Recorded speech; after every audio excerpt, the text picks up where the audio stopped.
যারা অন্ধকারের শক্তিকে ক্ষমতায় আনতে এবং হাসিনার পুনর্বাসনে আগ্রহী তারাই পিআর পদ্ধতিতে নির্বাচন চান। জাতীয় প্রেস ক্লাবে মঙ্গলবার দুপুরে দেশ বাঁচাও মানুষ বাঁচাও এই আন্দোলনে আয়োজিত জুলাই আগস্ট গণ অভ্যুত্থানে শহীদদের স্মরণ সভায় এই মন্তব্য করেছেন বিএনপির ভাইস চেয়ারম্যান শামসুজ্জামান দুদু। বলেন, নির্বাচনে ভীত দলগুলোর এই পিআর পদ্ধতি বিএনপি কিংবা অন্য কারো ঘাড়ে চেপে আদায়ে যথাযথ নয়। নির্বাচিত হয়ে ক্ষমতায় এসে পিআর পদ্ধতি চালু করতে আগ্রহী দলগুলোর প্রতি আহ্বান জানান বিএনপির এই নেতা। আরও বলেন, স্বৈরতন্ত্র থেকে মুক্তির একমাত্র উপায় একটি গণতান্ত্রিক নির্বাচন, অন্যথায় শহীদদের যথাযোগ্য সম্মান দেওয়া হবে না।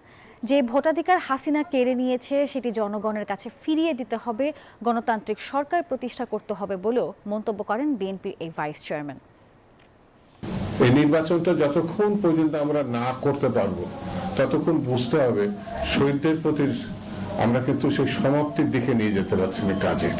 যারা নির্বাচন ভয় পায়, যারা কোনো না কোনো অন্ধকারের শক্তিকে পুনর্বাসন করতে চায়, মানে আওয়ামী লীগকে পুনর্বাসন করতে চায়, কায়দা কানুন তারা ধরছে পিআর।